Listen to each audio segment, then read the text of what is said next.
तुम्हारी लाल बना दो बिगड़ी मेरी। जब अर्जुन ने प्रार्थना की तो भगवान गोविंद ने कहा कि अर्जुन अगर अपने प्राण चाहते हो तो एक काम करो। क्या? का तुम्हारे पास भी ब्रह्मास्त्र है, ब्रह्मास्त्र का तुम भी संधान करो। ये क्या कहते हो माधव? एक ब्रह्मास्त्र पहले चला हुआ है, दूसरा और छोड़ूंगा तो सृष्टि का प्रलय हो जाएगा। परंतु माधव ने कहा कि अर्जुन जितना कहता हूं उतना करो, छोड़ो ब्रह्मास्त्र। बिना कोई शक संदेह के निकाला ब्रह्मास्त्र, छोड़ दिया। भयंकर अग्नि इस संसार में फैल गई। माधव आपके कहने से ब्रह्मास्त्र तो छोड़ दिया, अब बताइए क्या करूं? भगवान ने कहा कि अर्जुन पितामह द्रोणाचार्य ने ब्रह्मास्त्र को लौटाने की विद्या अश्वत्थामा को नहीं दी, लेकिन वो विद्या तुम्हारे पास है। इन दोनों ब्रह्मास्त्रों को लौटा के अपने तूणीर में रख लो। और वही किया अर्जुन ने। वो भयंकर अग्नि शांत हुई और अश्वत्थामा को इस तरह पकड़ लिया जैसे बंदर के बच्चे को कोई पकड़ लेता है।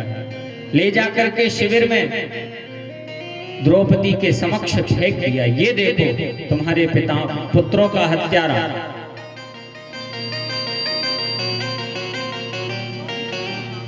द्रौपदी कितनी महान है।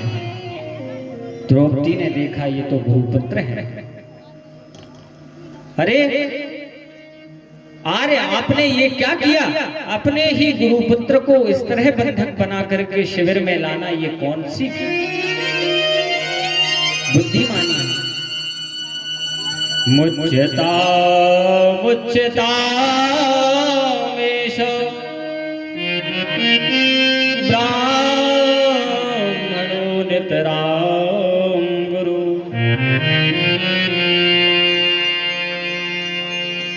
इन्हें छोड़ दीजिए। क्यों? अरे इसने तुम्हारे पुत्रों की हत्या की है। हाँ की होगी, पर इसे छोड़ दीजिए। क्यों? क्योंकि ये गुरु पुत्र है। उन गुरु का पुत्र है जिनका ऋण तुम 7 जन्म लेकर भी चुका नहीं सकते। और उन्हीं गुरु के पुत्र को अगर मृत्यु के घाट उतार दोगे तो कितने कर्ज में और चले जाओगे। इस बात का विचार कर लो आर्य। अरे जिन गुरु ने अपने पुत्र से बढ़कर के तुम्हें माना, संसार में अपकीर्ति लेते हुए भी नहीं हिचकिचाए कि द्रोणाचार्य ने एकलव्य का अंगूठा मांगा था, सारा संसार उन्हें गाली देता रहा। और जब भी कोई इस बात को करता कि आपने एकलव्य का अंगूठा क्यों मांगा, तो द्रोणाचार्य खामोश हो जाया करते थे, क्योंकि कोई जवाब नहीं था। लेकिन वो अपमान उन्होंने तुम्हारे लिए सहा था और आज तुम उनके पुत्र को बांध करके ले आए हैं। कहा पर इसने तेरे पुत्रों को मारा है। कहा अगर एक भी पुत्र मेरा इन्हें मारने से जीवित होता है तो बेशक इन्हें मृत्यु के घाट उतार दो। देखिए घर में भी कैसी भी स्थिति हो, द्रौपदी महान है। क्यों है? क्योंकि उसमें कुछ विशेष गुण हैं जो सबके अंदर नहीं होते। आवेग में धैर्य खो जाना ये स्वभाव होता है सबका, लेकिन स्त्री का परम कर्तव्य है स्थिति चाहे जैसी भी हो, चाहे जितनी विपरीत परिस्थिति हो, लेकिन अपने धैर्य को सदा धारण करके रखे, अपने धैर्य में कमी ना आने दे। पुरुष के अंदर उत्तेजना अधिक होती है, क्रोध की अवस्था में अपना धैर्य खो देता है, अच्छे बुरे का ज्ञान भूल जाता है। लेकिन स्त्रियों को भगवान ने ये शक्ति दी है कि हर स्थिति में वे समान रह सकती हैं। अपनी उस धैर्य शक्ति को धारण करके रखना चाहिए। ये नहीं कि छोरा रो तो आएगा पड़ोसन के यहां पहुंच गई लड़वे के ताई। अरे पहले विचार करो किसी चीज का। एकदम उत्तेजना अच्छी नहीं होती, हड़बड़ी में हमेशा गड़बड़ी होती है। द्रौपदी को महान पढ़ा जाता है, लिखा जाता है। क्यों? क्योंकि उसमें कुछ विशेष गुण हैं, हर स्थिति में समान रहती है। जैसे ही उसने इस बात को कहा, युधिष्ठिर तो प्रसन्न हो गए। वाह देवती, देवी द्रौपदी, तुम धन्य हो। गोविंद ने भी समर्थन किया, द्रौपदी एकदम ठीक कहती है। अर्जुन ने कहा मुझे भी यही लगता है। नकुल और सहदेव दोनों भी उसी बात पर राजी थे कि छोड़ देना चाहिए, आखिर गुरुपुत्र है। लेकिन भीम आ गए गदा लेकर के कि आप सब छोड़ दो, पर मेरे हाथों से ये छूटने वाला नहीं है। बोलो राधे राधे। मेरे हाथों से ये नहीं बचेगा। क्यों? अरे इसने निरपराध बच्चों की हत्या की है। अगर ऐसे दुष्ट व्यक्ति को समाज में जीवित छोड़ दिया तो ये समाज का कितना नुकसान करेगा। गोविंद आप बताओ। गोविंद ने कहा भाई भीम भी ठीक कह रहे हैं, भीम की बातों में भी दम है कि ऐसे अपराधी मनुष्य को यूं ही नहीं छोड़ना चाहिए बिना सजा दिए। तो क्या करना चाहिए? अब भगवान कहने लगे कि अर्जुन तुमने प्रतिज्ञा भी की है, उस प्रतिज्ञा को भी पूरा करो। और एक बात मेरी सुन लो, ब्राह्मण कितना भी नीच कर्म करे, मृत्यु का अधिकारी नहीं है। मृत्यु प्रदान उसे नहीं की जा सकती।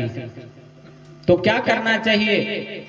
भगवान ने कहा फैसला तुम्हारा है, जो तुम्हें करना है। जो मुझे करना था वो मैंने कर दिया, जो कहना था कह दिया, अब फैसला तुम करो।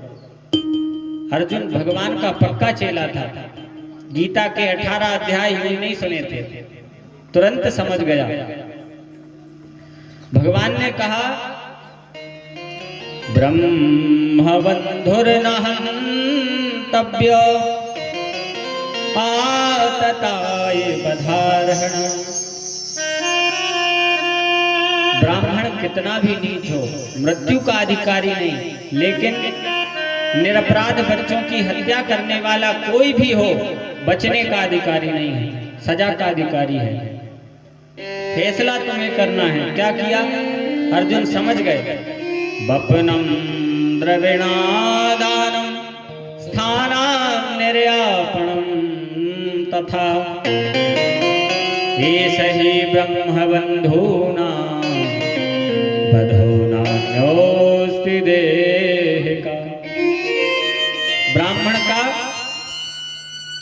वपनम सिर मूंड देना, शिखा सूत्र को काट देना, द्रविणा दानम जो उसके पास धन है उसका हरण कर लेना, स्थानान निर्यापणम तथा अपने घर से भगा देना, ये तीन ही प्रकार का वध है। ये तीनों ब्राह्मण के लिए वध के तुल्य हैं। वधो नान्योस्ति देह का, और किसी दैहिक वध का प्रमाण किसी शास्त्र में, किसी वेद में, किसी ग्रंथ में प्राप्त नहीं होता। अर्जुन ने वही किया, सिर मूंड दिया, मस्तक पर जो मणि थी मणि को छीन लिया और अपने शिविर से धक्के मार के बाहर निकाल दिया। अब अश्वत्थामा बार बार मृत्यु मांग रहा था, क्योंकि समझ गया था कि ये मेरा अपमान करेगा। अश्वत्थामा कह रहा था अर्जुन मुझे मृत्यु के घाट उतार दे, मुझे मृत्यु दे दे, जो तू करने जा रहा है वो बिल्कुल मत करना, नहीं तो तेरे वंश में किसी को जीवित नहीं छोड़ूंगा। लेकिन अर्जुन ने अपना धर्म नहीं छोड़ा, वही किया। अब अश्वत्थामा निकला और पुनः ब्रह्मास्त्र छोड़ दिया। एक नहीं, 7 6 ब्रह्मास्त्रों का संधान किया। युधिष्ठिर, भीम, अर्जुन, नकुल, सहदेव और उत्तरा। उत्तरा के ऊपर क्यों छोड़ा?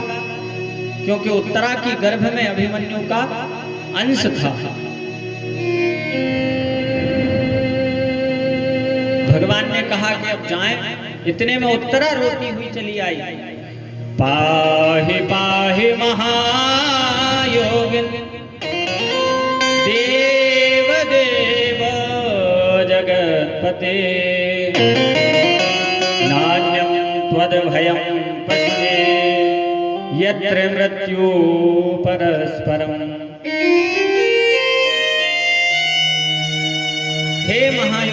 हे भगवान कृष्ण, आपने मेरे वंश की, इन पांडवों की सदैव रक्षा की है,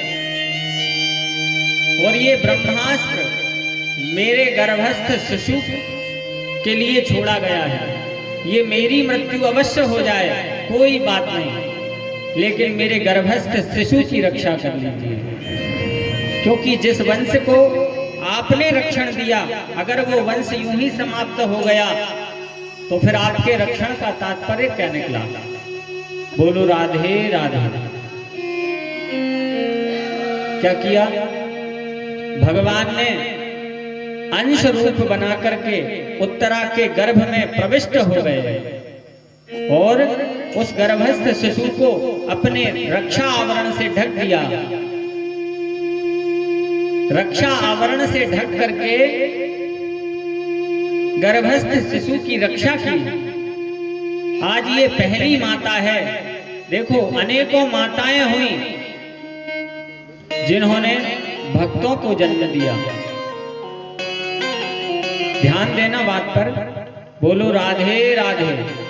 आ रहे आलस को दूर करो, बोलो राधे राधे। तो बहुत सी माताएं ऐसी हुई जिन्होंने भक्तों को जन्म दिया, और ऐसी भी बहुत सी हुई जिन्होंने भगवान को साक्षात जन्म दिया। कौशल्या, यशोदा, देवकी, दिति इत्यादि बहुत सी माताएं जिन्होंने भगवान को भी जन्म दिया, लेकिन ये उत्तरा पहली ऐसी माता है जिसके गर्भ में आज भक्त भी है और भगवान भी है। बोलो राधे राधे। राधे। उत्तरा के गर्भ में भगवान भी है और भक्त भी है। गर्भस्थ शिशु की रक्षा की। अब भगवान पुनः जाने लगे तो पितामह भीष्म की याद आई। अरे पितामह भीष्म तो अभी भी बाणों की सैया पर लेटे हुए और उत्तरायण काल की प्रतीक्षा में हैं। उत्तरायण काल की प्रतीक्षा कर रहे हैं पितामह भीष्म। अभी तो उनका उद्धार करना है। तो पांडवों को लेकर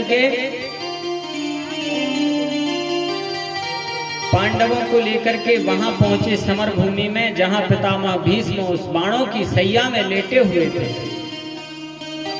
पितामह भीष्म ने देखा,